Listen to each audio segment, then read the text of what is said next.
있습니다. 국회의원 가운데 가장 먼저 박근혜 탄핵을 주장한 분입니다. 정해찬표 연결. 여보세요? 예, 안녕하세요. 원내대표님. 안녕하십니까? 제가 지금 원조라고 표현을 했는데 예. 어떻게 마음에 드십니까? 누가 먼저 중요하겠습니다. 하신 게 10월 21일입니다. 그날 좀 떠올려 보면 JTBC에서 이른바 태블릿 PC를 10월 24일 아닙니까? 네. 사흘에 탄핵 그때 어떤 예. 판단이었던 겁니까?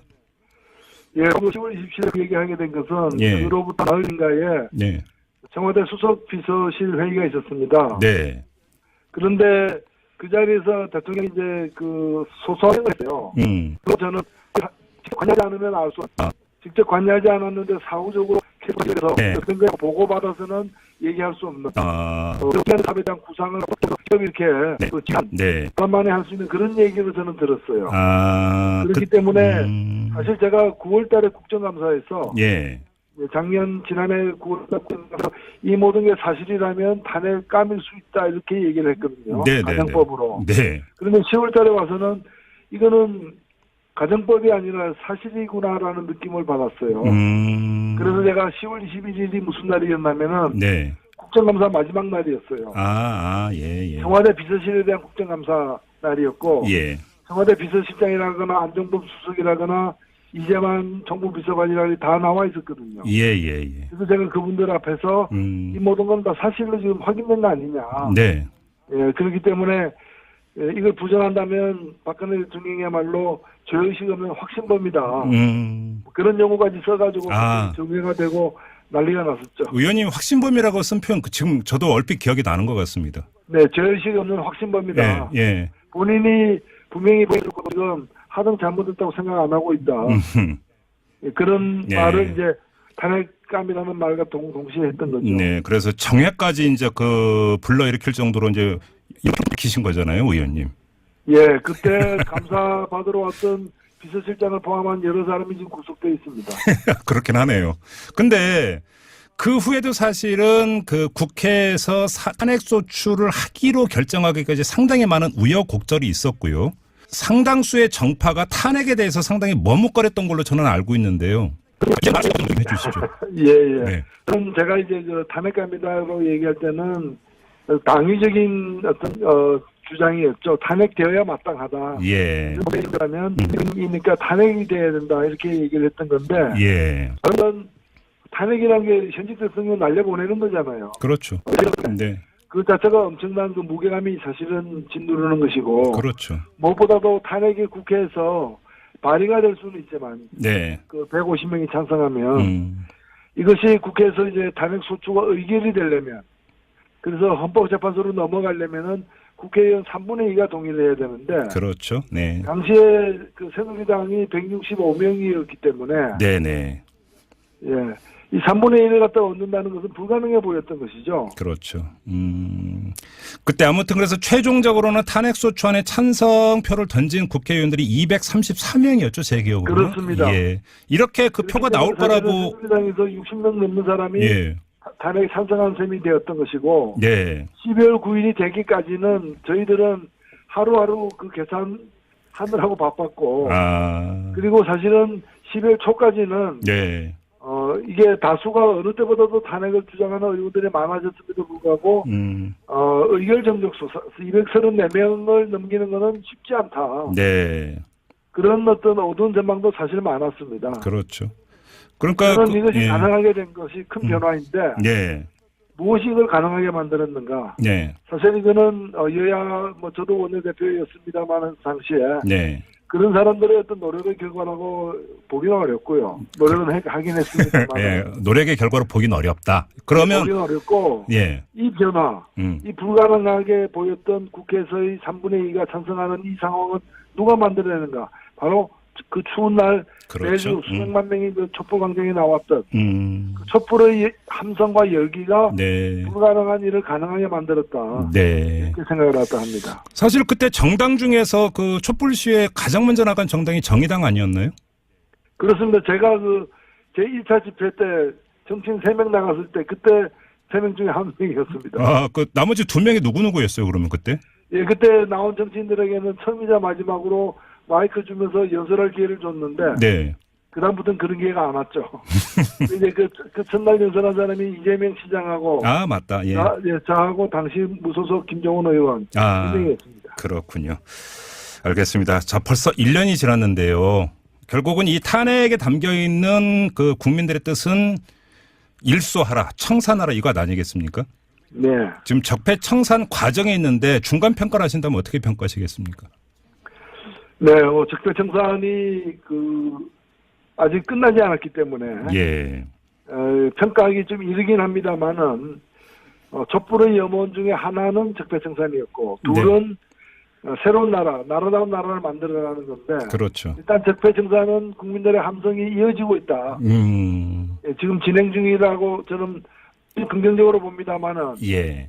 다만 생각한 것보다 더 많은 적폐가 드러났다. 바로 1년 전에 우리가 예상했던 알고 있었던 적폐보다도 새로운 어떤 여러 가지 그 캐비넷에서 발견된 문건이라거나 또는 국정원 댓글 조사 사건에서 더 특수한 등비 사건까지 이렇게 확대되는 많은 사실들이 새롭게 드러남으로써 더 참 당혹스럽고 놀라운 그런 상황이라고 봅니다. 근데 지금 이 적폐청산 작업이 기존의 법치의 테두리 안에서 질서 있게 진행된 것은 좋은데 한편으로는 사실은 적폐청산의 대상이 되는 검찰과 법원이 주도를 하고 있는 이 한계, 이걸 지적하는 사람들도 있습니다. 이 점은 어떻게 보세요?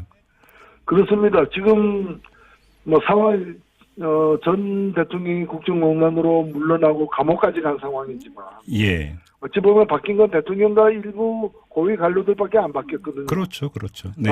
시스템은 바로 1년 전 시스템 혹은 2, 3년 전 국정농단을 만들어냈던 그 시스템이 그대로 유지되고 있다고 봐야 되겠죠. 그래서 다만 지금 그렇다고 해서 모든 공무원 다 바꿀 수도 없는 것이고. 물론 그렇긴 하죠. 꼭 그래야 되는 건 아니지만. 그렇기 때문에 오히려 이럴 때일수록 바로 촛불은 지금 이미 목적을 달성하고 물러섰지만 마음속에 촛불은 그대로 켜져 있다고 봅니다. 그래요. 그런데 외쳤던 것들이 실현되도록 하기 위해서 계속해서 감시하고 감독해야 되지 않나 이렇게 봅니다. 의원님 지금 법사위 소속이시잖아요. 국회 상임위. 그래서 이제 관련 질문을 좀 드려도 될 것 같은데요. 최근에 그 법원의 그 여러 가지 판결, 구속 적부 심사까지 포함을 해서 좀 기류가 이상하게 흘러가는 것 아니냐라고 하는 우려 섞인 진단도 나오고 있습니다. 의원님은 어떻게 읽고 계세요? 저도 그렇게 상당히 우려하고 있는데 이것이 어떤 세력화되어 있거나 그런 것인지는 아직 확실치 않지만 분명한 것은 좀 반시대적인 시대에 역행하는 그런 발상들이 지금 고위직의 어떤 판사들의 어떤 권한 행사를 통해서 실현되고 있다는 점에서 대단히 우려스러운 거죠. 그래요. 그러면 그런 지금 좀 논란이 되고 있는 그 판결의 그 주역인 판사들이 의도적이고 정치적으로 판결을 내리고 있다고 보세요? 당연히 의도가 왜 없겠습니까? 의도라기보다는 의지가 반영된 것이겠죠. 어떤 의지일까요? 그 의지는? 생각이 다르다라는 거죠. 그러니까 예를 들면 탄핵이 잘못됐다고 생각하는 사람들도 있을 것이고 그리고 그런 과거의 어떤 그 적폐들을 갖다가 적폐에 대한 어떤 평가나 판단이 다른 소수의 사람들도 저는 충분히 있을 수 있다고 봅니다. 아, 그래요? 그걸 한 명도 없다고 우리가 장담할 수 없기 때문에 이런 것들이 주요한 판결에 큰 영향을 미치지 않도록 하는 그런 우리 국민들의 어떤 의사 표현 이런 것들이 저는 그래서 의미가 있다고 생각합니다. 알겠습니다. 그리고 또 한 가지는 이제 법사위도 문제인데요. 지금 공수처 설치 법안이라든지 제도 개선을 하기 위해서는 입법을 거쳐야 되고 그러면 법사위를 거쳐야 되는데 오히려 법사위가 지금 바리케이트가 되고 있는 것 아니냐라고는 지적이 있습니다. 이거 방법이 없는 겁니까? 안에서 더 열심히 싸우고 또 우리 국민들도 이제 국회에 대한 어떤 국민들의 요구를 좀 더 적극적으로 발의해서 여론을 만들어야 되겠죠. 그래요. 근데 예를 들어서 법사위 위원장이 지금 자유한국당 소속 의원이시고 이번 같은 경우는 공수처 설치 법안에 대해서 자유한국당 전체가 절대 반대 이렇게 외치고 있는데 그럼 이게 지금 법사위를 통과할 수 있느냐라고는 현실적인 문제가 있지 않습니까? 실제로 그 법사위에서 보면은 자유한국당의 지도부는 공수처 반대라는 지시를 계속 내리고 있지만 그 소속 의원들, 법사위 의원들은 1년 전하고 비교해봐서는 어느 정도 공수처에 대해서 이렇게 예민 자세를 갖기 시작했다. 그래요? 그런 점이 분명히 있다고 보여집니다. 다만 당론이라는 이름으로 지금 이제 위로부터 이제 지금 명령이 내려오고 있는 상황이어서 예. 그래서 저는 지금 상황에서 투트랙으로 가야 된다. 어떻게요? 한편으로는 자유한국당을 계속 압박하면서 네. 공수처를 설치하는 동의를 이끌어내리는 노력을 한편으로 기울이면서 예. 다른 한편으로는 계속 이게 매달릴 수만은 없기 때문에 신속 법안 처리 이른바 패스트 트랙 예. 절차를 이제 시작해야 된다. 그래서 최장 늦어도 330일 이후에는 예. 국회 국회 내 다수의 동의하는 그런 의원들의 뜻대로 공수처가 공수법이 실시되도록 해야지. 네. 이걸 그 투트랙을 밟지 않고서 네.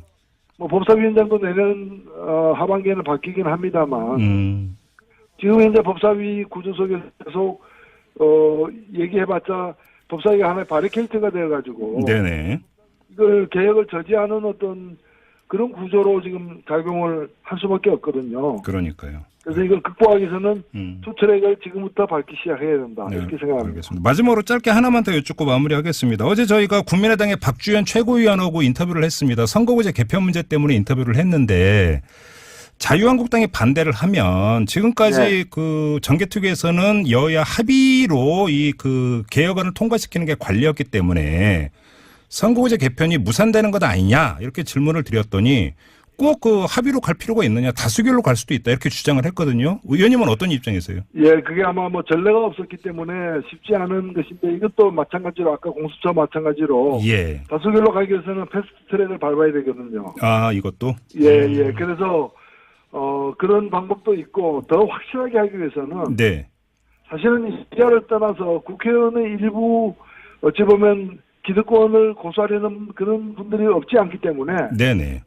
그런 확실하게 하려면은 영국이나 뉴질랜드에서 선거제도의 그 개혁을 시도할 때 썼던 방식처럼 기본 방향을 국민투표로 묻는 그리고 그 확인된 것을 법제화하는 걸 실무적으로 국회가 처리하는 그래서 선거제도는 정치인을 위한 선거제도가 아니라 투표권자 국민을 위한 제도이다. 예. 따라서 선택권을 국민에게 주는 저는 그 방법이 가장 확실하고 안정적인 방법. 그러면 그러니까 경우에 따라서는 지방선거 때 이것도 그 동시에 그러니까 국민투표에 붙일 수 있다 이런 그 말씀이신가요?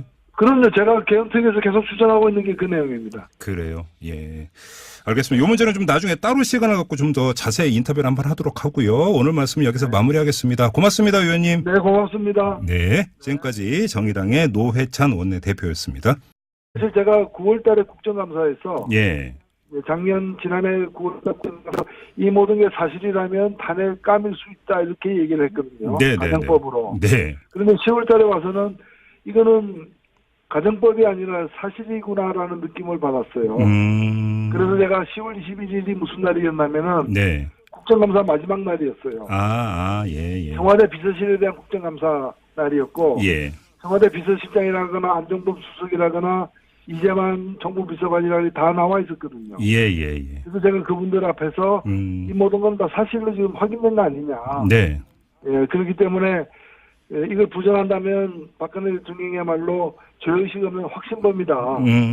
그런 용어까지 써가지고 정리가 되고 난리가 났었죠. 의원님 확신범이라고 쓴 표현 지금 저도 얼핏 기억이 나는 것 같습니다. 네, 죄의식 없는 확신범이다. 예. 본인이 분명히 보이고 지금 하등 잘못했다고 생각 안 하고 있다. 그런 말을 이제 탄핵감이라는 말과 동시에 했던 거죠. 네, 그래서 정회까지 이제 그 불러일으킬 정도로 이제 일으키신 거잖아요, 의원님. 예, 그때 감사 받으러 왔던 비서실장을 포함한 여러 사람이 지금 구속돼 있습니다. 그렇긴 하네요.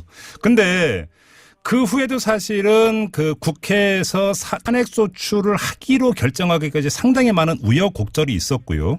상당수의 정파가 탄핵에 대해서 상당히 머뭇거렸던 걸로 저는 알고 있는데요. 말씀 좀 해주시죠.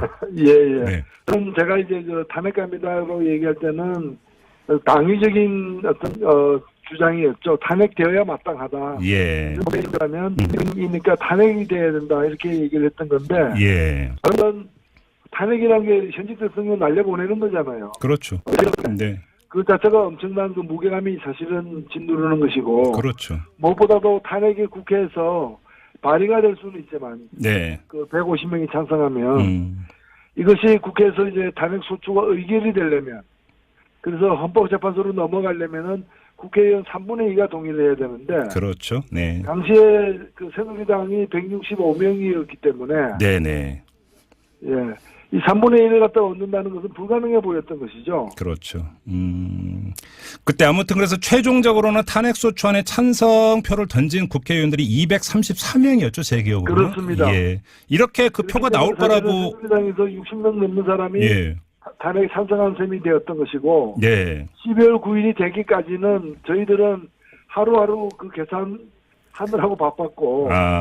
그리고 사실은 12월 초까지는. 네. 이게 다수가 어느 때보다도 탄핵을 주장하는 의원들이 많아졌음에도 불구하고, 의결 정족수 234명을 넘기는 것은 쉽지 않다. 네. 그런 어떤 어두운 전망도 사실 많습니다. 국회의원 가운데 가장 먼저 박근혜 탄핵을 주장한 분입니다. 정해찬표 연결. 여보세요? 예, 안녕하세요. 원내대표님. 안녕하십니까? 제가 지금 원조라고 표현을 했는데. 예, 예. 어떻게 마음에 드십니까? 누가 먼저 중요하겠습니다. 하신 게 10월 21일입니다. 그날 좀 떠올려 보면 JTBC에서 이른바 그 태블릿 PC를 10월 24일 아닙니까? 네. 사흘부터 탄핵했는데 그때 어떤 예, 판단이었던 겁니까? 예, 10월 27일 얘기하게 된 것은 예. 그로부터 나흘인가에 네. 청와대 수석비서실 회의가 있었습니다. 네. 그런데 그 자리에서 대통령이 이제 그 소소하게 했어요. 그래서 저는 직접 관여하지 않으면 알 수 없다. 직접 관여하지 않았는데 사후적으로 계속해서 어떤 걸 보고받아서는 얘기할 수 없는 사회에 대한 구상을 이렇게 간만에 할 수 있는 그런 얘기를 저는 들었어요. 그렇기 때문에 알았습니다. 그렇죠. 그러니까 저는 이것이 가능하게 된 것이 큰 변화인데 네. 무엇이 이걸 가능하게 만들었는가? 네. 사실 이거는 여야 저도 원내대표였습니다만 당시에 네. 그런 사람들의 어떤 노력의 결과라고 보기는 어렵고요. 노력은 하긴 했습니다만. 예, 노력의 결과로 보기는 어렵다. 그러면 보기는 어렵고 예. 이 변화, 이 불가능하게 보였던 국회에서의 3분의 2가 찬성하는 이 상황은 누가 만들어내는가? 바로 그 추운 날 그렇죠. 매주 수백만 명이 그 촛불광장에 나왔던 그 촛불의 함성과 열기가 네. 불가능한 일을 가능하게 만들었다. 네. 이렇게 생각을 했다 합니다. 사실 그때 정당 중에서 그 촛불 시위에 가장 먼저 나간 정당이 정의당 아니었나요? 그렇습니다. 제가 제 1차 집회 때 정치인 3명 나갔을 때 그때 3명 중에 1명이었습니다. 그 나머지 2명이 누구였어요, 그러면 그때? 예, 그때 나온 정치인들에게는 처음이자 마지막으로 마이크 주면서 연설할 기회를 줬는데 네.